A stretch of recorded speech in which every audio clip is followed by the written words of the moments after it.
ici des forces de l'Alliance. Ici, on a la coalition, et ça, ce sont les forces locales. L'Alliance va faire une reconnaissance sur le quartier qui se trouve juste à côté.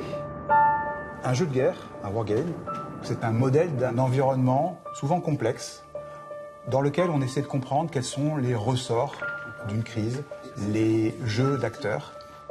On va envoyer un bataillon d'infanterie mécanisée exploiter la percée et se diriger vers la station de train. Le facteur majeur d'incertitude s'appelle habituellement dans le monde militaire le brouillard de la guerre. Le meilleur outil que je connaisse pour percer ce brouillard de la guerre, c'est le jeu de guerre. On va tenter une infiltration des commandos par la rivière. Dans toutes les armées, il y a une doctrine qui vous dit, dans cette situation, il faut faire comme ça. Et puis là, d'un coup d'un seul, vous vous retrouvez dans une situation qui n'est pas prévue. Encore une fois, le jeu, il ne donne pas de réponse. Il pose des questions. Ça se passe très bien. D'accord, donc là, il va y avoir affrontement. Oui. Là, il y a engagement.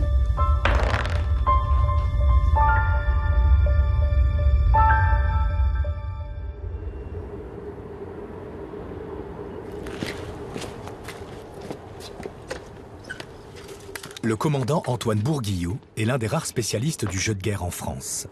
L'un des acteurs de sa renaissance au sein des armées. Pour lui, la guerre est aussi un art, celui de la stratégie et de la tactique. Avec des pions, des dés et des cartes, il entraîne les officiers de l'armée de terre à faire face à l'imprévu. Le scénario qu'on va jouer ici, c'est un scénario où les rouges sont en attaque. Leur objectif, c'est de s'emparer du franchissement de la coupure qui est ici, là, donc au niveau du village de Barthélemy. Donc on était dans la colonne des 4-5, on va taper dans la colonne des 3. Très bien. Donc vous lancez les dés. Depuis quelques années, le jeu de guerre suscite un regain d'intérêt au sein des armées françaises. Dans un monde de plus en plus complexe, il permet de tester des options, sans avoir à déployer de troupes sur le terrain. Le jeu et la guerre sont d'ailleurs liés depuis toujours. Les échecs ou le jeu de Go sont les ancêtres du Kriegspiel, le jeu de guerre moderne. Il a été inventé par les Prussiens dans les années 1800, après leur défaite face aux troupes françaises. En général, les armées qui sont vaincues sont tout le temps des armées qui essaient de comprendre pourquoi elles ont été vaincues. Et cet outil, en fait, il va arriver à maturité, en gros, vers 1824. C'est-à-dire après les guerres napoléoniennes.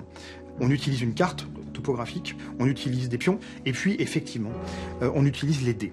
Ils servent à représenter ce que Clausewitz appelle, et qui est au centre de sa pensée, la friction. La friction, c'est tout ce qui est susceptible de ne pas bien se dérouler dans un plan. À la fin du 19e siècle, les marines s'emparent de cet outil. Entre la fin de la Première Guerre mondiale et le début de la Seconde, le Naval War College américain à Newport a organisé pratiquement 350 parties de Wargame. C'est considérable. Et on parle de parties qui durent des semaines. Après les deux explosions nucléaires d'Hiroshima et Nagasaki, certains se sont dit qu'il était absolument devenu inutile d'utiliser des jeux. Quelqu'un, par plaisanterie, avait dit qu'il suffirait de dégoupiller une grenade, de la poser au milieu de la table et puis de regarder combien de pions resteraient sur la carte pour déterminer le vainqueur. Je pense que le jeu de guerre, effectivement, il est réapparu très clairement dans le domaine français depuis, je dirais, quelque chose comme une dizaine d'années, une petite dizaine d'années. Travaux Créneau-Art, et vous avez également... Pendant longtemps, la pratique du jeu de guerre a souffert d'un manque de notoriété en France. Trop souvent considéré comme un passe-temps ou un divertissement réservé à quelques initiés. Mais le wargame refait aujourd'hui ses preuves comme outil de planification, de formation et de prospection à moindre coût. On déploie les mêmes effectifs qu'une division au total, bleu et rouge confondus, 10 000, à peu près 10 000 hommes sur le terrain. Enfin, ce sont des ordres de grandeur, mais voilà, ça permet de pratiquer la tactique à bas coût avec cet aspect échange, l'aspect duel. À la fin, il y a un perdant ou un vainqueur, et c'est aussi intéressant pour goûter le goût de la défaite. Alors, il est possible de recompléter des unités qui ont pris des pertes, mais on ne peut jamais les recompléter à 100%. Donc l'objectif pour nous, c'est de mettre des gens autour d'une table pour qu'ils se parlent. C'est-à-dire pour qu'ils disent ce qu'ils font aux autres, pour qu'ils leur apprennent comment ils bossent. Vous n'obtiendrez jamais des résultats de ce genre si vous mettez 25 personnes, 150 personnes dans un amphithéâtre où il y avait quelqu'un qui fait défiler l'habituel PPT avec ses 45 slides sur l'offensive, la défensive. Là, l'objectif, c'est que tout le monde soit émetteur et récepteur de savoir. Merci à vous. Merci. Alors comment créer un bon jeu de guerre? À Toulon, la Fondation méditerranéenne d'études stratégiques en développe en ce moment pour la Marine nationale.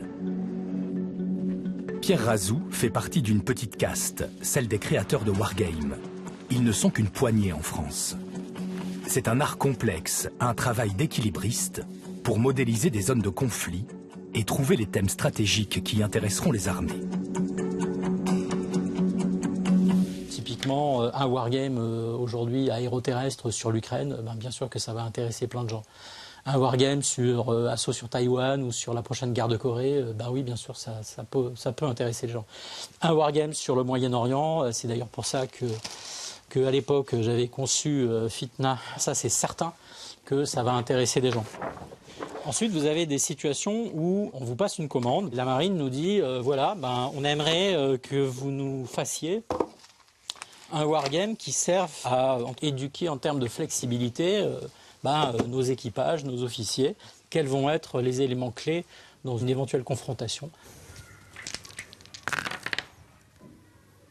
Quand vous jouez ici à ce wargame sur cette portion d'océan Indien, vous y passez une journée ou une demi-journée, je peux vous assurer qu'à la fin, les participants, ils ont compris qui était quoi, qui jouait quoi. C'est un système complètement ouvert où la partie, elle peut évoluer de manière totalement imprévisible. Parce que c'est comme ça dans la vraie vie.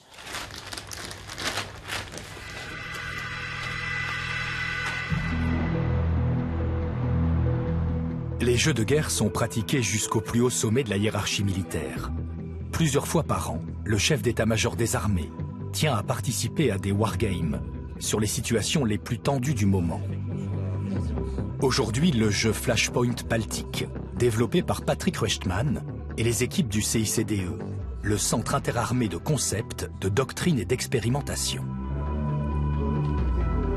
Le scénario, un conflit en mer Baltique. Autour de la table, des officiers d'état-major de plusieurs pays, venus spécialement au ministère des Armées pour cette session de jeu. Pour ce jeu-là, on est à un niveau stratégique, au niveau politique et militaire, donc il y a beaucoup d'actions possibles. Nous avons aujourd'hui des belligérants qui sont en train de se chercher, notamment beaucoup en matière d'influence. Le CICDE anime la fonction wargaming interarmée. Des scénarios complexes faits de lutte d'influence, d'opérations militaires ou de gestion de réfugiés. L'intérêt du wargame, justement, pour les grands chefs, c'est que c'est quand même relativement rapide. Vous avez maintenant des sessions de wargame qui peuvent s'installer en 15 minutes, être jouées en 2 heures, avec des règles relativement faciles, à condition d'être accompagné par un bon maître du jeu. Là, le wargame ou le brain game va permettre vraiment d'incarner la situation et donc, en fait, de mieux la retenir. Ce pont que vous connaissez près de Malmö, qui rejoint les deux pays, subit une explosion. Que se passerait-il si? C'est la question fondamentale que l'on retrouve au cœur de chaque wargame. Et pour y répondre, les participants doivent se mettre dans la tête de l'autre, qu'il soit adversaire ou allié. Et en particulier, il y a eu le cafouillage tout à l'heure dans la communication. Comment établir des planifications qui soient efficaces et précises? Le wargame est une des solutions. En fait, ici, l'avantage, c'est que c'est un travail collectif avec des cerveaux qui se mettent en relation les uns et les autres à différents niveaux. Ça peut être au sein d'une même armée pour des opérations du niveau opératif.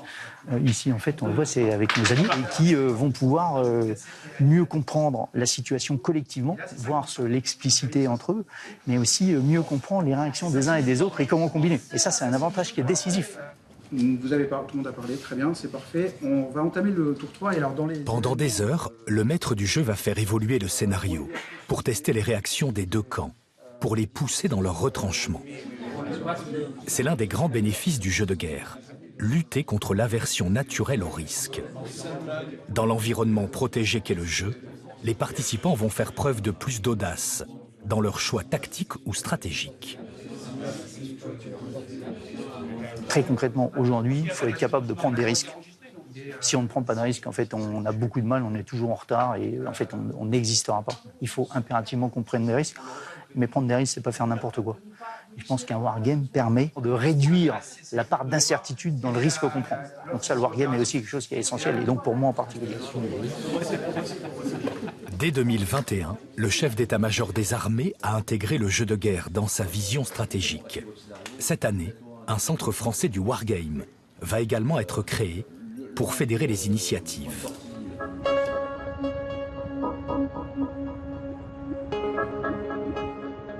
Petit à petit, la culture du wargame infuse dans toutes les armées, et ce dès le stade de la formation. En 2017, le jeu de guerre a fait son entrée à l'école de l'air et de l'espace. L'armée de terre et la marine nationale intègrent également des modules wargame dans leur cursus. Par sa forme ludique, l'outil plaît à ces jeunes officiers et complète bien leurs cours magistraux. Regarde bien les mouvements, c'est quoi? La Chimie 5 pour celui-là. Bonjour à tous. La première séance du jour, c'est un jeu qui porte sur le Moyen-Orient, un scénario qui, avec l'actualité du moment, bien sûr, fait écho. Et l'idée pour vous, ce sera aussi de mieux maîtriser et de mieux comprendre comment s'articule l'arme aérienne dans son contexte politique. Ok, et à ce moment-là, c'est vrai que c'est vraiment l'endroit où on peut confronter nos idées et nos manières de commander. Et on a aussi eu la chance de faire des parties avec nos cadres. Et dans ce cadre-là, on a vraiment eu une possibilité de confronter des visions et des manières d'agir différentes. Et là, on a vraiment pu monter en compétence, de nous préparer à ça dès maintenant. C'est vraiment prendre de l'avance sur notre vie d'officier. Du coup, c'est 2 de chaque, on a dit? Oui, 2 de chaque. Tu peux me passer 2 events? Si on a choisi l'échelle stratégique finalement comme échelle de travail, à travers les wargames que l'on utilise à l'école de l'air et de l'espace, c'est pour faire comprendre à nos élèves et à les initier finalement au rôle politique de l'arme aérienne. En quoi c'est une armée qui, par son existence, par sa capacité de déploiement, avant même l'usage de la force, porte en elle finalement l'action politique. Sachant que pour nous, ça couvre aussi un autre objectif, qui est celui de leur faire toucher du doigt l'intérêt que peut représenter le wargame comme outil de commandement. Et l'alchimie semble prendre, à tel point que les élèves se sont lancés dans la création de leur propre jeu de guerre. Élaboration du scénario, de la carte, conception des pions, impression en 3D, l'école de l'air et de l'espace possède un Fab Lab complet qui permet aux futurs officiers d'exprimer leur créativité. Les élèves travaillent sur des wargames un peu particuliers, les jeux matriciels. Ici, la tactique ou la stratégie ne sont pas le plus important. Il faut d'abord faire appel à sa capacité d'argumentation. L'idée des jeux matriciels, c'est d'avoir finalement quelque chose de beaucoup plus ouvert, à la différence d'autres jeux qu'on a fait auparavant. Cette fois-ci, vous incarnez tous une faction, et à chaque tour, vous aurez une action. La seule règle, c'est que cette action doit être crédible. Et on commence par l'Inde. L'Inde va envoyer une équipe de chercheurs au niveau du Gange afin de déterminer la source de cette pollution. En tant que dirigeant pakistanais, j'ai eu des retours comme quoi la population musulmane du nord de l'Inde était discriminée dans l'accès au traitement vis-à-vis du choléra. Et donc je fais un discours à l'ONU pour sensibiliser toute la communauté internationale à la discrimination actuelle dans le nord de l'Inde. Très bien, on passe donc au Tadjikistan. Donc en qualité de représentant du Tadjikistan, je vais bien sûr accepter la demande de l'Inde de vouloir les aider pour justement trouver la source de ces possibles épidémies de choléra. Donc j'apporte mon soutien à l'Inde. Qu'est-ce que vous en retirez de différent par rapport à ce qu'on a pu voir précédemment? Finalement, on peut voir que l'outil militaire, c'est pas le seul outil qui peut peser sur la scène internationale. On voit qu'on a plusieurs leviers qui sont possibles. Très bien. Chaque armée utilise le jeu de guerre à des fins différentes. Outils de formation à l'école de l'air et de l'espace, entraînement tactique dans l'armée de terre, réflexion stratégique au sein de l'état-major. Le wargame est un outil multifonction. La Marine nationale s'en sert entre autres pour ses réservistes, afin de les maintenir à niveau. Le créateur de jeux Pierre Razou et Nicolas Mazzucchi, du Centre d'études stratégiques de la Marine, mènent aujourd'hui la partie. Avec une équipe française-européenne, une équipe qui représente l'Alliance AUKUS, une équipe qui représente la Chine et une équipe qui représente l'Inde, vous êtes dans la peau de l'amiral commandant les opérations. Donc vous ne décidez pas de vos objectifs, ceux-là vous sont donnés par le niveau politique, comme dans la vraie vie. Et donc les Maldives deviennent le verrou à conquérir d'une manière ou d'une autre, soit par la politique et l'influence, soit par la force. Vu tout ce que je viens de vous expliquer, la tension est passée à 2. Vous arrivez à 10. Le jeu s'arrête, tout le monde a perdu. Échange d'une dizaine de frappes nucléaires tactiques sur zone, notamment en mer. Et on arrête le jeu et vous avez tous perdu. La grande difficulté qu'on a eue dans la conception de ce wargame, ça a été bien évidemment de simuler les grandes caractéristiques stratégiques du milieu maritime, que sont l'immensité, la fluidité et l'opacité. La mer, c'est une action qui est en 3 dimensions, sous la mer avec les sous-marins, en surface et dans les airs. Montrer aussi que la marine, c'est une armée de l'influence, que par le positionnement des navires, le comportement des navires dans ce wargame, on obtient des effets politiques sur les pays d'une certaine zone. Subrepticement, des mines navales sont découvertes dans le golfe d'Aden. Ce qui revient à dire que le golfe d'Aden est miné. Mais le problème, c'est que le sous-marin, non. Le sous-marin, parce qu'il y a ça. Mais regardez. Contrairement à des simulations très complexes, le jeu de guerre sur plateau reste accessible à tous les publics. Il permet des échanges entre des visions du monde différentes. Ah oui. Effectivement, c'est un jeu, mais c'est surtout avec des profils complètement différents, parce qu'on est des officiers d'actifs pour certains, des officiers de réserve pour d'autres, des civils réservistes citoyens, et donc des visions complètement différentes, mais qui se complètent. Et une fois qu'on comprend les effets des cartes, des dés, des actions, de l'influence, de la contre-influence, ben finalement, on est ancré dans notre temps actuel.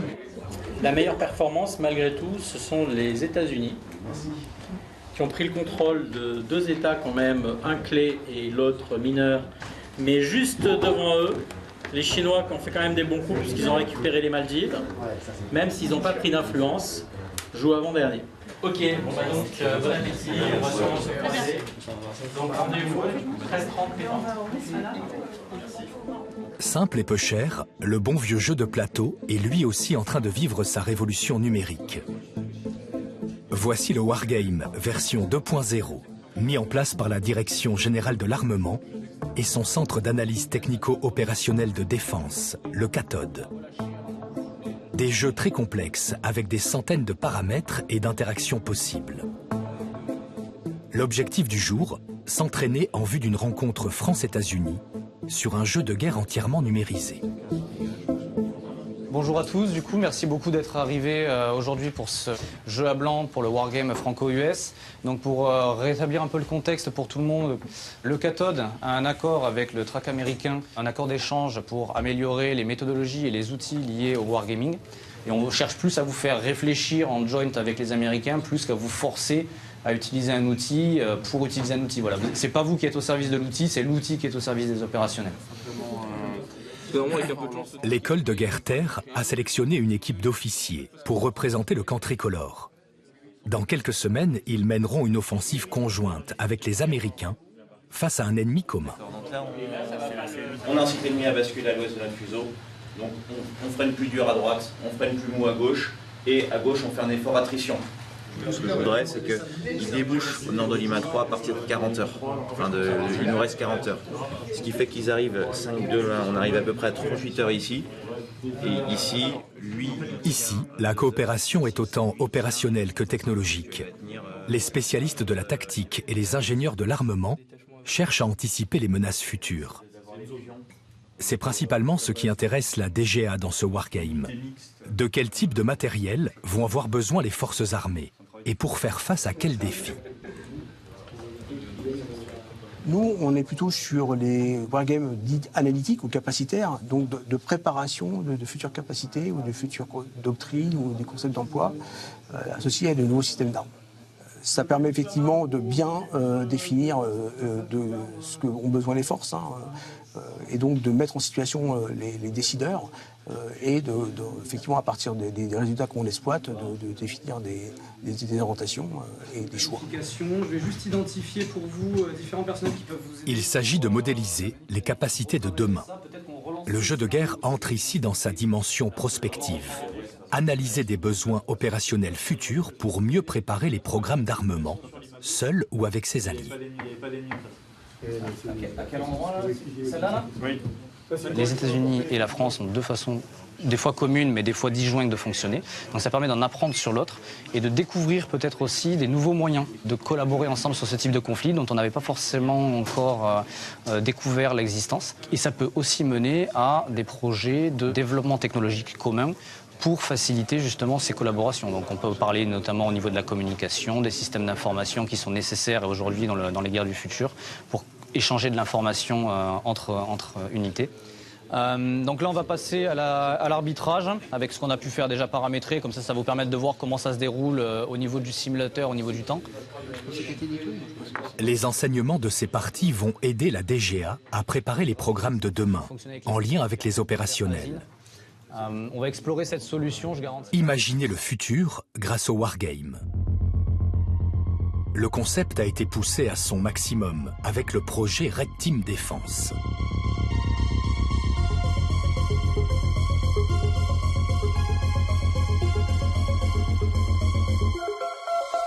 En 2019, l'Agence de l'innovation de défense a créé une cellule de travail d'un genre nouveau. Des auteurs et des illustrateurs de science-fiction pour challenger des militaires. Quand on applique cette logique du faire autrement, de sortir du cadre, le meilleur moyen est d'avoir recours à des acteurs externes. Et les acteurs externes les mieux placés pour imaginer le futur sont des auteurs de science-fiction pour aider le ministère des Armées à se projeter très au-delà. Il y a une vraie utilité de la Red Team dans ce témoignage d'ouverture à la société civile du ministère des Armées. Toujours cette idée, en fait, plutôt d'avocat du diable, de pensée critique, de tests, de scénarios. L'Agence de l'innovation de défense a réuni un groupe d'auteurs de science-fiction et leur a laissé carte blanche. Pendant 3 ans, Romain Lucaso a planché sur des scénarios futuristes. Il a puisé dans l'imaginaire pour faire émerger des menaces à l'horizon 2030-2060. Une menace liée à un nouveau type d'ennemi qui serait une nation pirate flottant sur les eaux. Donc là, on montre comment des nouveaux types d'ennemis peuvent apparaître et on travaille énormément leur culture, leur constitution, leur système politique. On va faire travailler des auteurs de science-fiction pour identifier des menaces qui n'émergeraient pas naturellement. Ces menaces, elles doivent être crédibles, c'est-à-dire ça doit faire partie de ce qu'on appelle le cône de vraisemblance, ça peut arriver, de façon à faire d'une certaine manière travailler les méninges collectives au sein du ministère des Armées en se disant si une telle chose arrivait, comment est-ce qu'on réagirait ? On a vu depuis une dizaine d'années que les politiques et les militaires avaient de plus en plus de mal à faire des choix de rupture et à assumer en fait des échecs stratégiques ou des impensés stratégiques, notamment parce que la société les met de plus en plus face justement à ces impensés. La Red Team Défense a déjà eu des résultats opérationnels, notamment le lancement en novembre 2021 du projet Myriade autour de la guerre cognitive, qui était au cœur de l'un des scénarios. Des scénarios auxquels se sont confrontés les militaires lors de parties à huis clos, avec des résultats classés secret défense. La deuxième étape a été de confronter les auteurs et leur imagination aux réalités du ministère.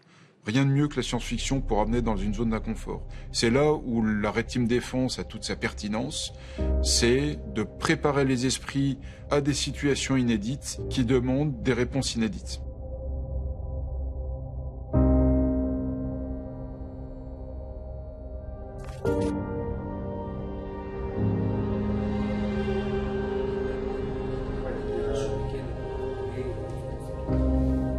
Des jeux de plateau aux jeux numériques, en passant par des scénarios de prospection, les wargames sont en constante évolution depuis près de 200 ans. Ils sont devenus aujourd'hui un outil important dans le perfectionnement des armées et leur adaptation à un monde complexe. Et si la guerre n'est pas un jeu, de plus en plus de militaires pensent que le jeu peut être utile à la guerre. Bon, voilà, le dé a été lancé. La guerre n'est pas un jeu, mais on peut la jouer. Et on peut la jouer pour mieux la préparer. Je pense que le wargame, ça peut sauver des vies. Ça peut sauver des vies parce que ça peut créer des espèces de chemins mentaux qui vont vous permettre de gagner du temps. Et puis ça peut aussi parfois sauver des vies parce qu'en fait vous vous rendez compte que en faisant une partie de wargame que définitivement en fait votre offensive ne marche pas ou ne peut pas marcher. Être en capacité d'avoir des officiers du premier cercle physiquement jouer et être autour de la même table, partager un objet commun, un modèle commun pour pouvoir prendre des décisions et ensuite s'en servir comme un élément supplémentaire pour comprendre la situation et envisager la suite, ça c'est très intéressant et c'est ce que le jeu, sous toutes ses formes, numériques, manuelles ou un mix des deux, propose.